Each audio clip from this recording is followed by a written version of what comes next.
Sir কত আছে? পুরো 5 লাখ। ঠিক আছে, আপনি যান। চারিদিকে লুটপাট, হাহাকার। কি ব্যাপার মিত্রা, আজ নাইটে কি তোমার ডিউটি আছে? স্যার আপনি 5 লাখ টাকার জন্য আমাদের হাসপাতালে নকল ওষুধের পারমিশন দিয়ে দিলেন? এই ওষুধ খেয়ে রুগীরা তো অসুস্থ হয়ে মারা যাবে স্যার। ঠিক আছে, 5,000 নিয়ে নিজের মুখটা একটু বন্ধ রাখো মিত্রা।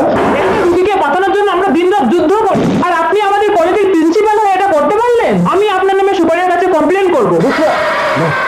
তাড়াতাড়ি একটা ব্যবস্থা না করলে মেয়েটা আমার পর্দা ফাঁস করে দেবে। হ্যাঁ স্যার বলুন। এই সঞ্জু। ঠিক আছে স্যার, এমনিতেই মালটাকে অনেকদিন থেকে লাগানো ইচ্ছে।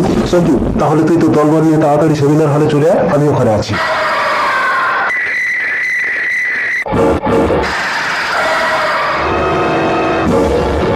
স্যার আপনি রাউন্ডে এলাম। এত রাতে সেমিনার হলে? তুমি নাকি প্রতি মুহূর্তে রুগীকে বাঁচানোর জন্য যুদ্ধ করো, আজ একটু নিজেকে বাঁচানোর জন্য যুদ্ধ করো তো মিত্রা।